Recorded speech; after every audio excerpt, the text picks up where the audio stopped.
Happy Halloween and happy Friday, Guerilla Sports off ice. I am a giant gorilla. I'm going to be joined here by a very angelic Meghan Angley in just a moment. Martin Necas has signed an 8-year extension with the Colorado Avalanche.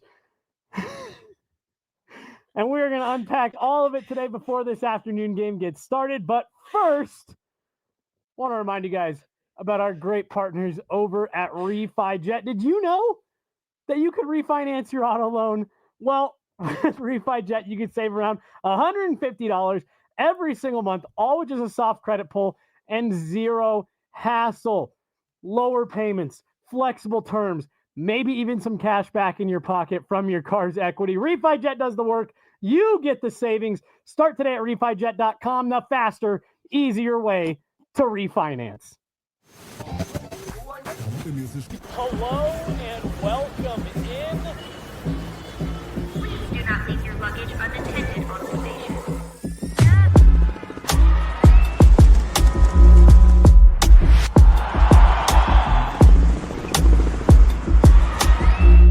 Welcome to the show. Hey everybody, welcome in. Jesse Montano, Meghan Angley, happy Halloween! Happy Halloween from all of us here at Guerilla Sports. Whew. Meghan, it's a spooky day, but it was not very spooky around the Avs practice facility yesterday. How are you? You look great. How do I look? I think you look great. Thank you. I'm doing very well. All treats, no tricks here. Yeah. I'm excited to dig into this Marty Necas conversation. What is do you have an all-time costume? Like your favorite from when you were growing up? I have had a lot of costumes I've loved. My mom used to help make them, and we did some Pokemon themed ones, and so we dressed as Team Rocket one year. I love and so we had custom Jesse, James, and Meowth between me and my siblings, and that was a very good one. I love that one. I didn't designate you as a Team Rocket or really Pokemon in general. So I lived in Japan part of my childhood, yes. but also I had two older brothers, and I was bullied. Hey, if Pokemon is what gets you bullied, then I was getting bullied every damn day as a kid. I was it was cool. Big over under on how long the mask stays on. Yep, Well, now yep. I'm motivated to keep it on for as long as possible, but I'm sweating already. My glasses are fogging. I don't know if you can see it. This is getting chaotic for you. Hey, you know what? I'm a professional. This is what a professional looks like. Yeah. And I'm going to keep it going for as long as I can. Team Rocket group Halloween costume. That's a good one. I like that a lot. Yep, I did Misty one year. Really loved the nice. Pokemon That's costumes. A great one too. So, all right, here's a new tangent. You were in Japan. Were you in Japan like when it was first becoming popular, Pokemon? It was probably close to the height of its popularity. Because we actually liked Pokemon before we moved to Japan when we lived in Nebraska. So I'd say that's sort of when it first came on the scene, more or less. And then while in Japan, it was pretty popular. So yeah, I had a lot of exposure to some really cool programs growing up. Like we didn't have Disney Channel overseas. So I feel like my childhood shows that I experienced were a little different from what most people grew up on. So you didn't have Lizzie McGuire growing up? No, but I found her when we got back to the States and I caught up. Because I loved Lizzie McGuire. Hilary Duff is an icon. She still is. I love her so much. You know what? You know what's actually funny? This is the second day in a row that Hilary Duff has come up in the office. That is not enough, if you ask me. Meghan, I completely agree. I think we need to see how long we can push that streak. Yeah. All right, let's get into it here. We did a little mini pod yesterday after practice, talking about the 8-year deal, $92 million for Marty Necas and the Colorado Avalanche. This was something that you and I both thought would get done at some point. we talked about reasons why we thought it was important. Now that we have seen the dollar figure, we've seen the term, and we've seen the way that this season has started for Martin Necas and the Colorado Avalanche. Where are you at? And you've had a night to sleep on it. Where are you at, Martin Necas? 8 years, 11.5 AAV. This is a super serious conversation we need to have here. No, it is. And I went and did something I did around the Mikko Rantanen contract conversation, and that was evaluating the percentage of the cap at the time of the signing or at the time of the contract start in this case. And I compared it to other contracts around the league. And I won't dig into the numbers right off the top, but what I can tell you is, even if you don't think this is a good piece of business, this is a very normal piece of business. This does not stick out as some sort of an anomaly. When you look at some of the players that have signed recently that are clearly kind of the stars of their team that take up the most percentage of their cap construction, Martin Necas comes in at a very reasonable place. Mm-hmm. It's still lesser than what McKinnon's percentage of the cap was when he signed his 8-year deal. So I think that we're going to feel better about this as the cap continues to rise. Some of these other contracts like Eichel, Kaprizov, those kick in. I think it puts into perspective how normal this contract is. Yep. And the term is interesting. I imagine with what Martin Necas told us, that was a big incentive from his side to get a little bit of stability. So I think that's the only thing that maybe people have some cause for concern around how this contract ages at its end, because when it comes down to what Martin Necas is as a player, I think we're only just beginning to see, he comes off the heels of his most productive season yet. And so I think a little bit of this contract is banking on projection. And that is typically what contracts are. But with where Martin Necas is and Chris McFarland even talking about how he takes care of himself and how that gets factored in to giving a player term, I find that really interesting. I think he's in a really good environment that as a culture cares about that type of thing, to where I think it's going to work out really well. It's going to age pretty well. And when it's all said and done, I think like the worst end of the spectrum for this contract is still a really normal bar to clear. So the part that I want to key in on here, and I'm laboring to pull something up here really fast. Yeah, if you want any numbers. Well, no, because there's someone else that I wanted to look at here. Because I might have him. Who also just signed a new contract that you and I discussed, just off air yesterday, that I think underscores your point, Megan, of like, look, I think this was maybe a little bit higher on the dollar figure than what people were expecting.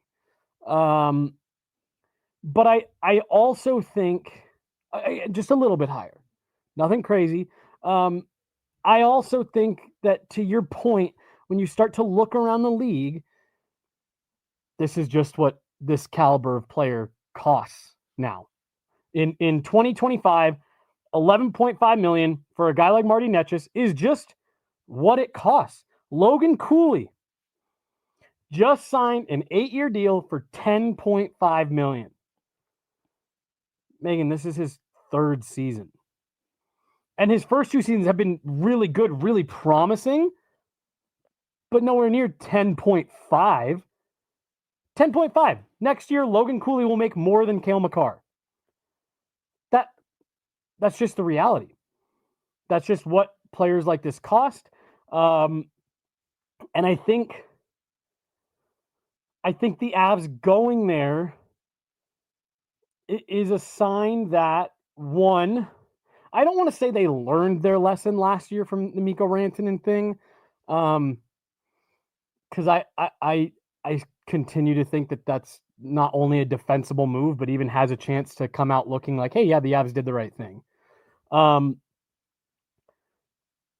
But you saw where the cap went. You saw what other teams have signed players for. To your point, they're star players that mean a lot to their organization. And I think that's another thing that we could circle back on.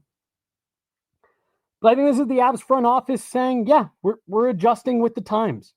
with the cap going up as much as it is, there is a lot of talk of, are there going to be certain organizations who are unwilling to spend all the way to the cap, aren't able to spend all the way to the cap?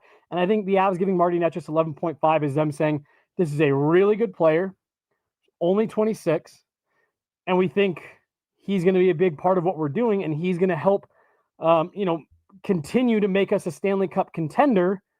We've got to pay him what the going market rate is, and it's 11.5 for a player like Marty Necas. And I think knowing that, understanding he wasn't going to get any cheaper, especially depending on how this season continued to go, and hey, this is the new NHL.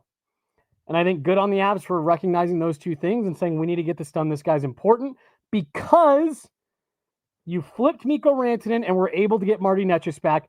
I don't know if you're going to be able to flip Marty Necas and get another player able to produce at this clip. Yeah, and I'm not sure other teams, knowing what the contract negotiations were that didn't work out with Colorado, just in this hypothetical, right? It's Marty Necas wants term. This is the value that he seems to think he's at. As a trade partner, there's probably caution around Mikko Rantanen not wanting to sign with Carolina, for example, that even if the Avs are trying to flip Marty Necas, whoever he's going to has to measure the same concerns that the Avs were weighing in their contract negotiations, that I just don't know what kind of return it would have yielded. And it does start to feel like you're looking through the lens of sunk cost fallacy and everything that you've lost through this point. Now, I just wanted to talk about those contracts around the league for a second before we dig into some of what was made possible in having Marty Necas talking around Drury, talking around Nelson. I want to look around the league, though, and talk about some of these contracts that we're discussing that some of these star players have signed for and where that average is for what some of the top of the guys in the lineup have signed for in the past. And so it's right around the 14 to 15% of the cap mark. Going back to Connor McDavid's current 8-year deal that he's on, that he's finishing out, when he signed, that was 15.72% of the cap. And his next one will obviously only be 13% of the cap because it is such a team-friendly deal. But it's important to see that McDavid's contract at 15.7% of the cap, McKinnon's was then 15.08. At his time of signing. Draisaitl right now in year 1 of 8 of a $14 million contract, 14.65% of the cap. You look at Kaprizov, year 1 of 8 going into next year, it will be 16.34% of the cap, but 14.97 by year 2 based on the projections for the cap.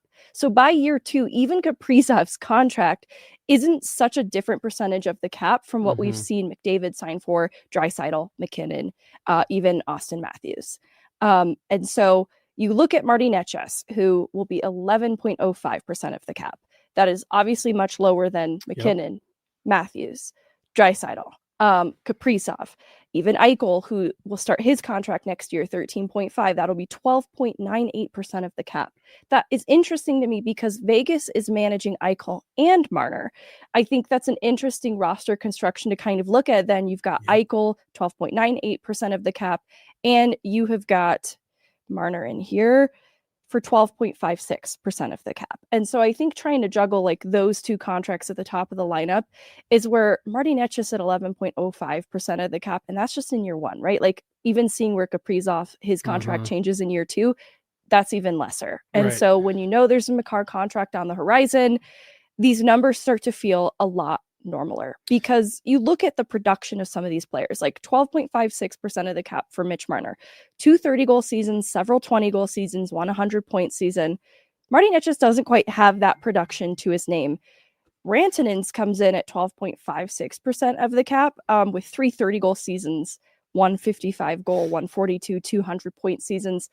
Rantanen's is honestly a little bit bananas in all of this. A little bit bananas. But you know who I look at is Elias Pettersson, who's in year 2 of 6 of an $11.6 million contract. Because I've seen parallels drawn between Necas, Pettersson, because it was rumored too that Vancouver, maybe had been a trade partner with Carolina in consideration last year. 3 30-goal seasons, 100-point season. Again, Marty Necas doesn't quite have that production to his name, but he has an above per game pace to start last year with Carolina, pretty close to it when he came to Colorado, and obviously has started this year around that pace, that I think that projection that I was talking about, it starts to look a lot more reasonable as to what Marty Necas can become.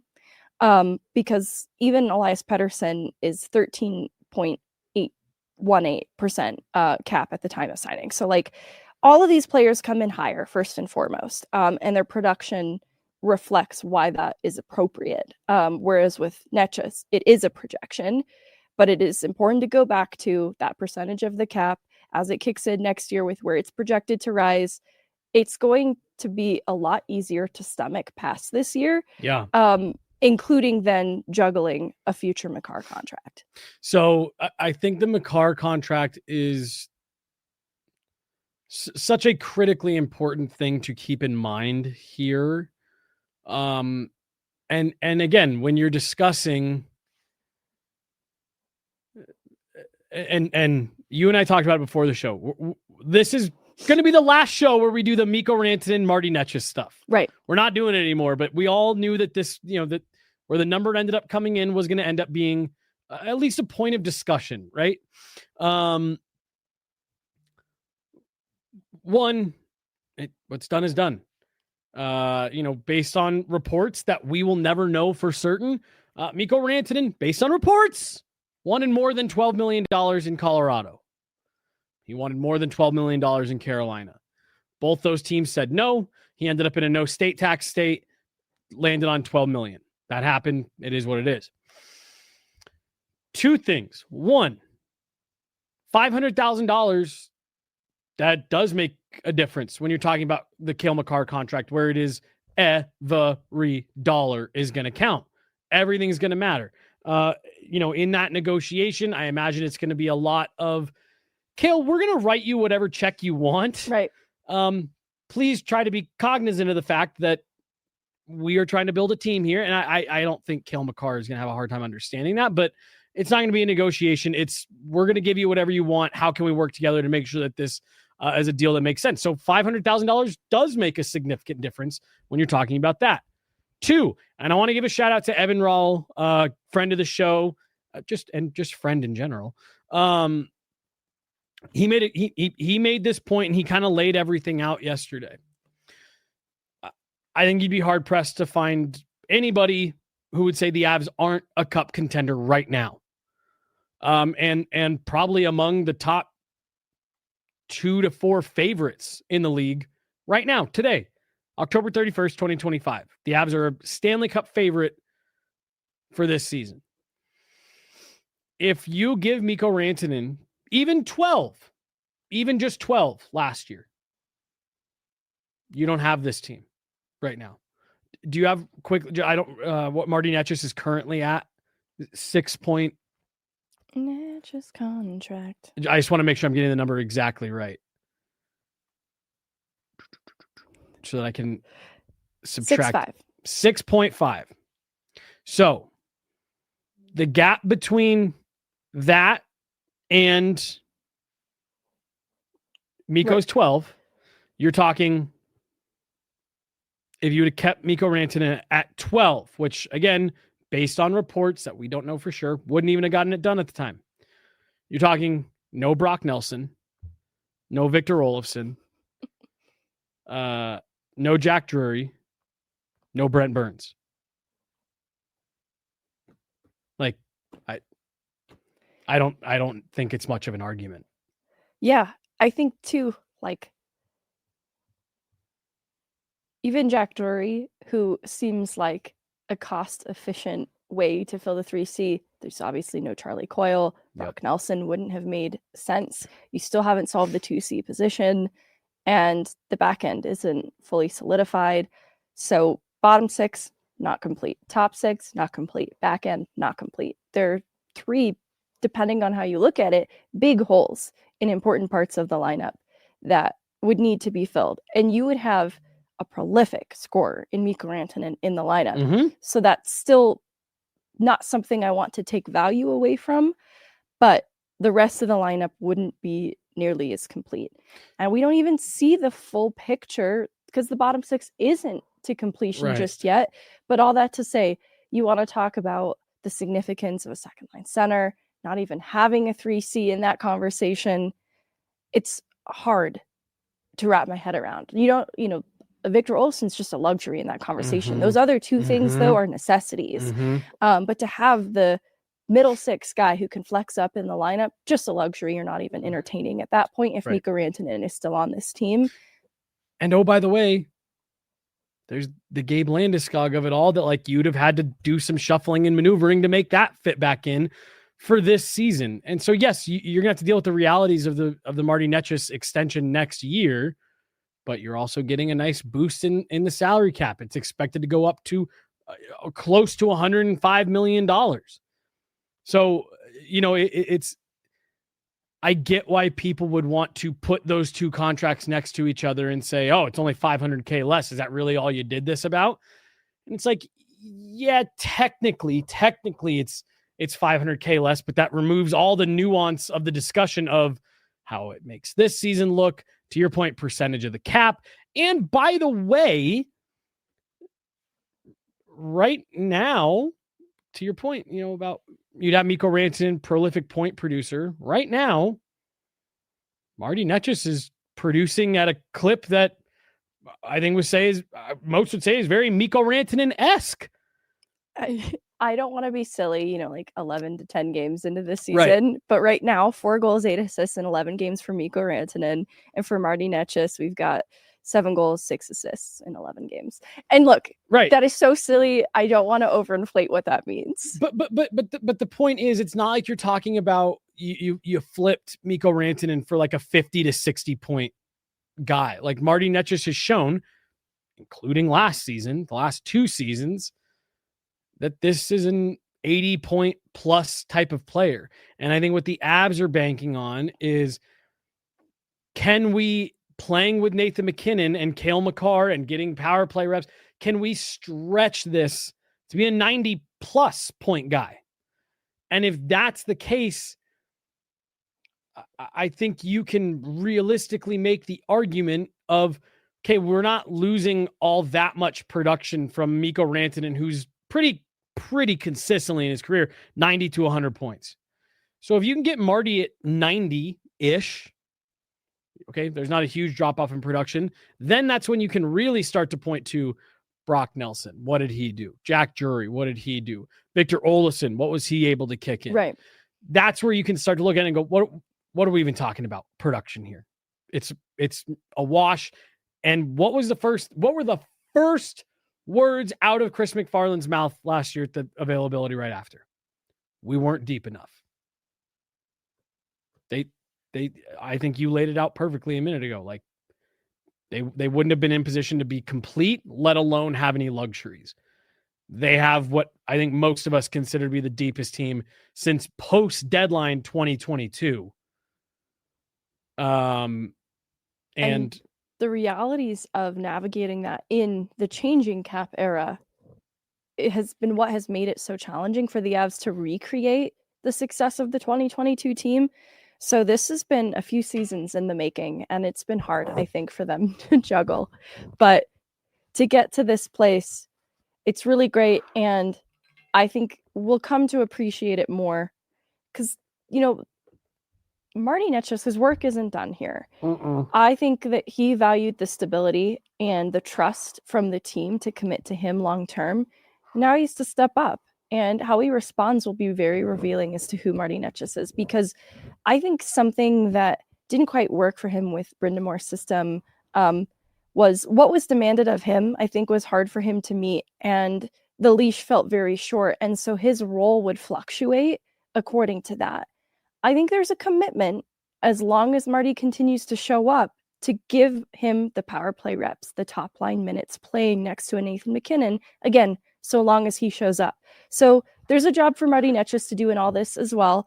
But I think the encouraging point per game pace above it at this point to start this year and how he started in Carolina, I'm excited to see what a full regular season of work then with Colorado, with Nathan MacKinnon looks like for him.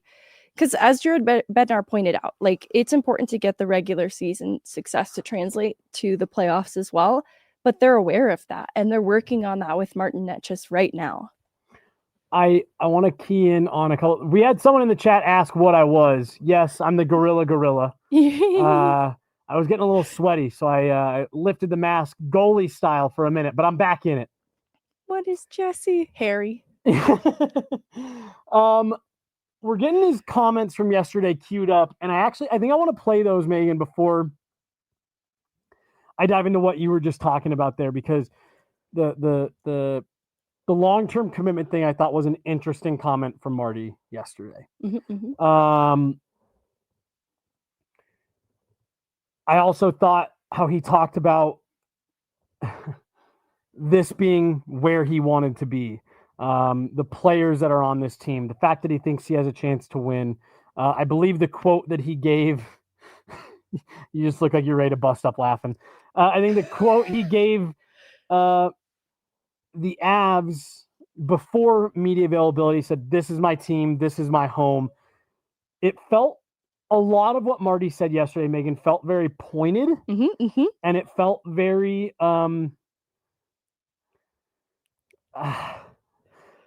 I can't wait for the clips from this show. Oh, my hat! It felt very pointed, and it felt like he was sending a message of, I'm not only am I here in Colorado, am I committed to this organization, but I am here to win. You know, he mentioned to us, my focus is to bring a cup back to Colorado. And I just think that, you know, for everything that we talked about after the Mikko Rantanen trade, that not only are you losing a great player, but you're losing a guy that means a lot to the organization. I think yesterday was an acknowledgement from Marty and an acknowledgement from the organization. This guy means a lot to not only who we are right now, but who we're going to be long-term and in the future. And it was this, I do think that was maybe, we heard recently about Mikko Rantanen having his chapter turning moment from the Avs to the Stars. I can move on from that. I'm a Dallas Star now after Game 7. I think yesterday was Marty's. I'm an Av. Yep. Through and through from here forward. Not that I think he was wishy-washy, not that I was thinking he was unsure, but this is a player who spent his whole career in one place. His life gets uprooted in the middle of the season. There's a heartbreaking loss. It was just, you know, there was so much change last year, not just for him, but for everybody. I think yesterday was Marty Necas's defining moment. I'm an Av. Let's go do this.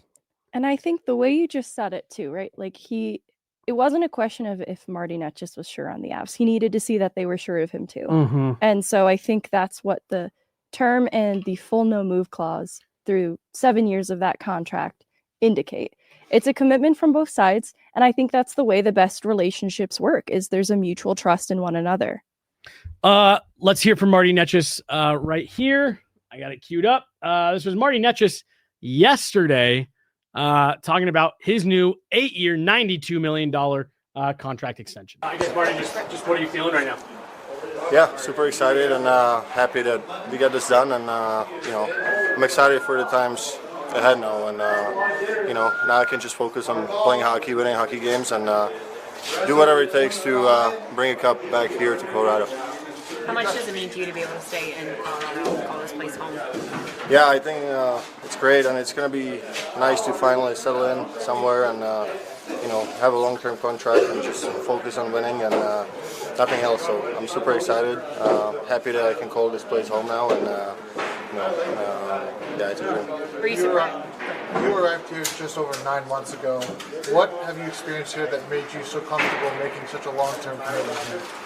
I feel like coming into this season, having the whole camp, being with the guys, feel like a real, you know, player of the Colorado Avalanche, and just, you know, I've seen the things we can do on the ice, and I was like, sign me up. So yeah, it's good. I know it's been in talks for a while, but were you surprised on the timeline of things, getting it done today? No, we've been in talks for a little bit, and I knew it's getting close, and yeah, I'm happy that it's done. Now I don't have to worry about that, and just go out there and do my best. Lots of talent in this group too. Getting to play next to a guy like Nathan McKinnon for the next 8 years. I mean, how exciting is that for you?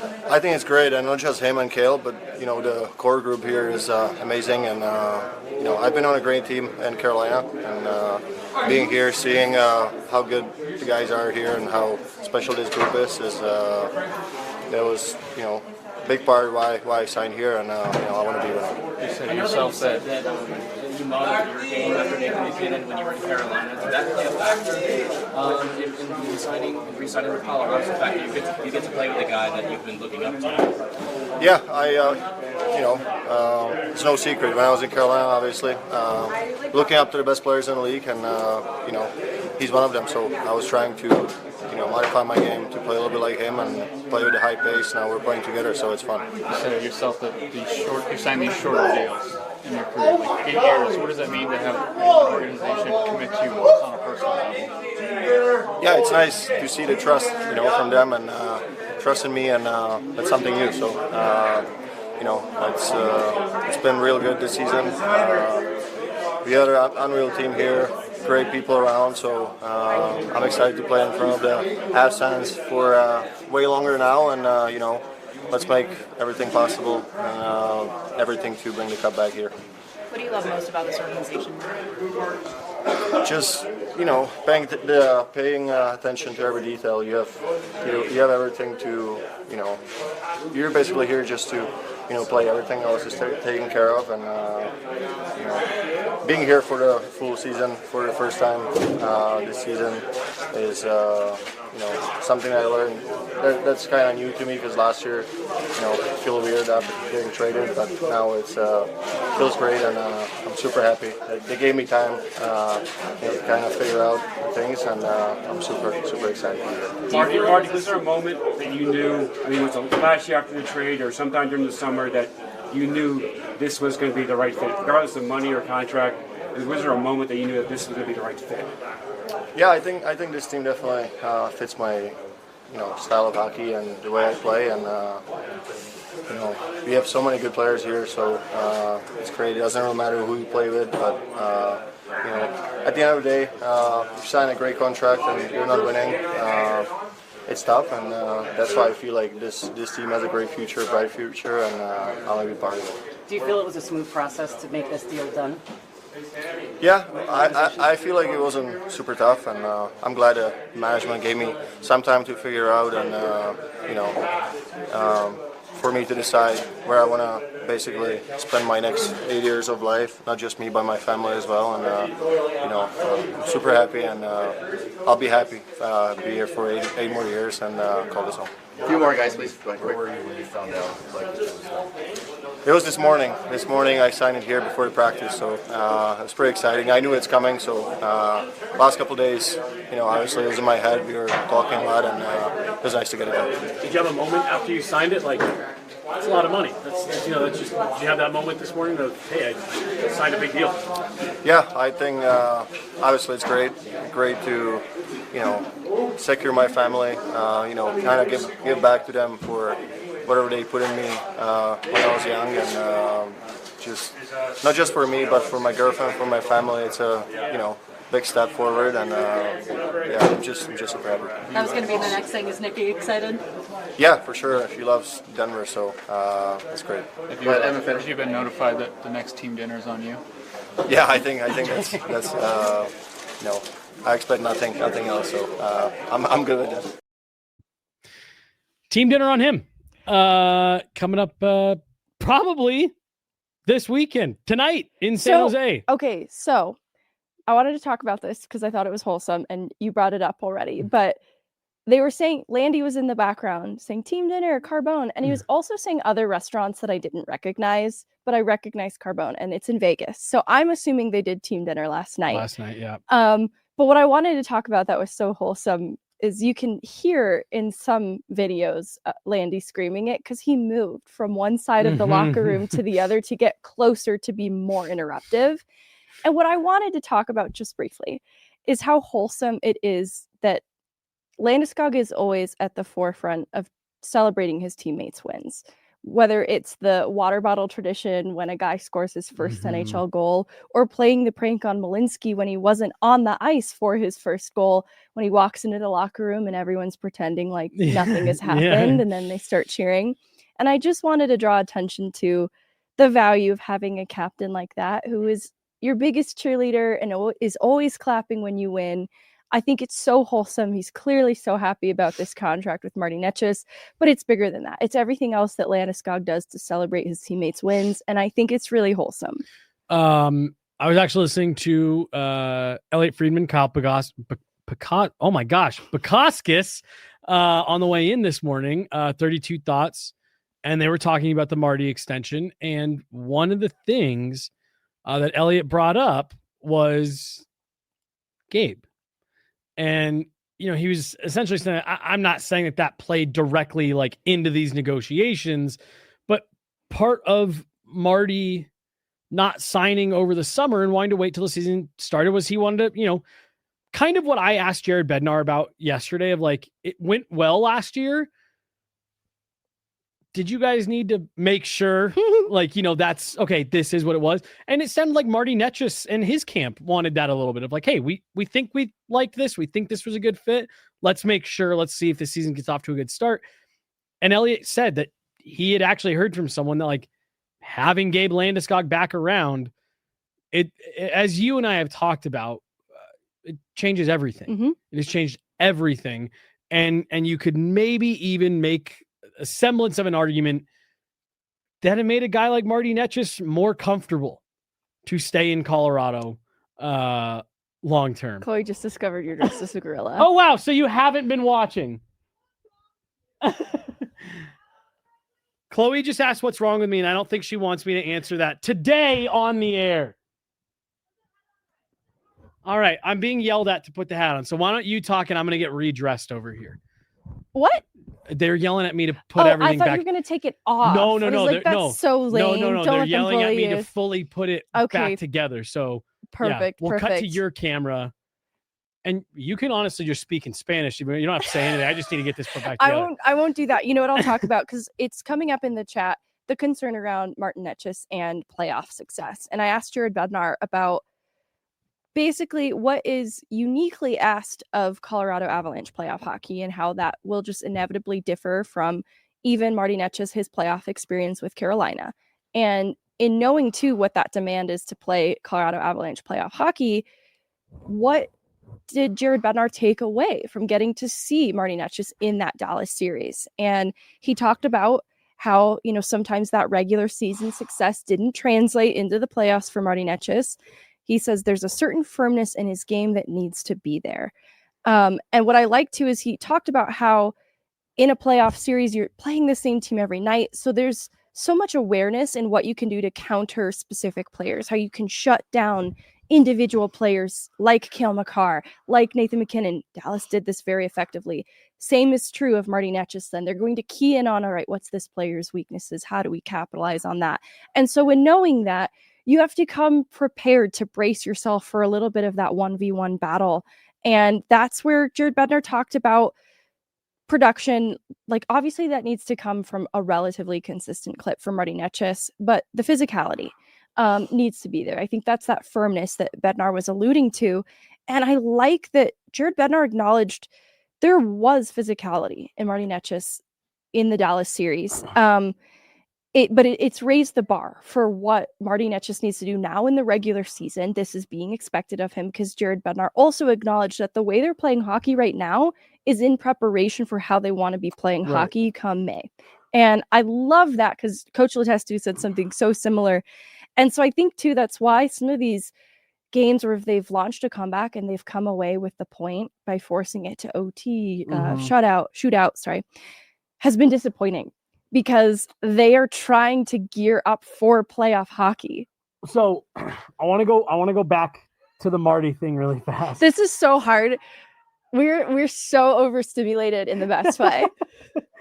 I want to go back to keying in on players and why I think this is also a great fit for Marty Necas and why I believe there's going to be a difference going forward because I think, Megan, you were on it immediately this last playoff series of you were like, he's doing too much in the wrong parts of the ice. Yep. Physicality is an art. Right.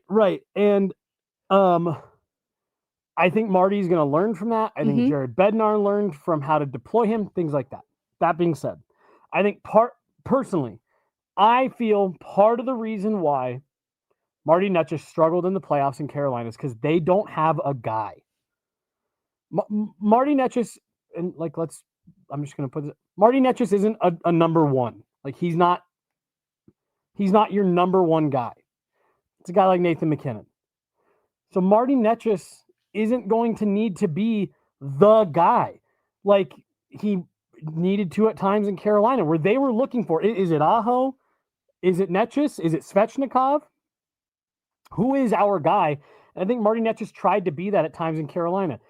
I think he got here last year and was, again, trying to be somebody he doesn't need to be. I think the Avs are going to be able to fit him in the right role. And he's going to be able to kind of be the guy that, as teams are keying in on Nathan MacKinnon, he can be the guy that kind of benefits from the fact that eyeballs aren't on him. And you think that Dallas was ready for Logan O'Connor? Right, I think right, Logan O'Connor right. had that success because they were worried about other threats on the ice, which is why it's important for everybody to pose a threat. And I don't want to take away from Mikko Rantanen because he just had an outstanding playoffs this past season as well. But again, such a perennial playoff producer, I can guarantee if you asked Mikko, he would say, yeah, I definitely benefited from playing with Nate. Was able to, there were a lot of eyeballs on him. I was able to kind of find some soft parts of the ice. Like I said, not taking anything away from Mikko and his ability to produce in the playoffs. And then here's my one other thing, Megan, and I think I talked about this. I don't remember if it was on a show. I disagree a little bit on the disappointing not being able to get those wins because of like getting ready for playoff hockey. I look at it saying, you know what you don't have to do in the playoffs? Play it 3-on-3 or do the shootout. Well, so I just want to be clear what I mean by disappointment. I think they felt disappointed. Oh, for sure. Yeah. And it's because their standard for themselves is 100% high. Yep. Because it has to be. That's playoff hockey. Yep. No, absolutely. And so, no, I completely agree with that. I just, that was why, like, just when that little streak was happening, I was like, I'm just not concerned about this. I'm not worried about them. Like, I like that they care. Right. No, totally. And I saw people in my mentions like, they need to practice 3-on-3. It's like, they don't. Like, it'll be fine. You don't have to play 3-on-3. You don't have to do shootouts come playoff time. If the Avs are in control at 5-on-5, which they have been through the first dozen games here, that's where you want to make sure you're at your top of your game. Looks like we got a super chat. Super chat. What's with all these matinee games? Look, if the NHL just moved to a 1 p.m. schedule and every game started between 11 a.m. and 2 p.m., Megan, you would never hear me complain again. I know you wouldn't complain, but other people have like 9 to 5s. And hey, that doesn't mean we don't work. We just have an unconventional work schedule because it follows the Avs schedule. I work when they're working. So, like, yeah, I'm cool. Yeah, it doesn't matter. It doesn't matter. I love being done with a game at 4 p.m. I do too. I love it. I do too. Oh, I love it. And actually, we should wrap because we've got a game here in like 10 minutes. Ugh, so excited and nervous. We are going to come to you guys for 2 intermission reports today. But then we'll kind of just do what our regular... we were supposed to be in Vegas today. It's a long story. We didn't end up there. But it's all good. So we're going to do kind of our normal regular game day post-games featuring the brand new Angley's Angle post-game report. And then we'll do a little bit of Angley's. We should change it just for today. And then we will do a bit of a post-game walk and talk. But we'll have a couple intermission reports coming up for you guys here as the Avs take on the Vegas Golden Knights in Vegas on Halloween. Megan, any spooky final thoughts? No, I'm dying by everyone who's come in to watch the show at different points. They're like, whoa, what is Jesse? What's going on? All right. I'm going to give a heartfelt shout out here to end the show, and I'm going to do it in this Guerilla costume because I think she'll appreciate it. Are you okay if I do this? All right. We are losing our very own Chloe Thiel. Chloe has been wildly instrumental to getting Guerilla to where it's at today. We would not be the company we are. We wouldn't be where we're at without Chloe and everything she's done. She got an awesome opportunity in a different market, so she's not leaving sports media, but she is leaving Denver, and I'll leave that up to her to make that announcement of where she's going, what she's doing. But we were able to get Chloe in here when she was really just kind of starting out. So were we. Both sides kind of took a chance on each other, and like Martin Necas. And I don't think we could be any happier with how it's gone. I couldn't be any more proud of her for going out and everything she's done here, and the fact that she turned that into another opportunity. Like I said, somewhere else. She's on a bit of a journey of her own, and we support her and love her. And as we've told her, she's a part of the family. There's always a spot for her here at Guerilla.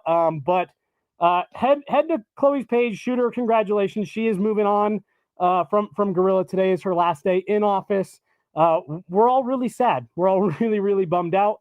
But at the same time, super happy for her. Really proud of her for everything that she's done, and we know everything that she's going to do. So, yeah, we're gonna miss her, and it's gonna be less fun around the office, no doubt about it, without our little Chloe Thiel up there. So, just wanted to give a shout out to her on her last in office day here with Guerilla. Oh, we're gonna miss you, Chloe. And I thought it was only appropriate that you got that shout out while I was wearing a Guerilla suit. Yeah. That's going to do it. We'll be back for the first intermission of Avs Golden Knights. Whew, should be a fun one, Megan. Two of the league's top teams. This, I imagine, will be a bit of a high-flying affair here on Halloween. We'll talk to you guys in probably about an hour-ish. First intermission, Avs Golden Knights. We'll see you guys later. Happy Halloween. Thanks for stopping by.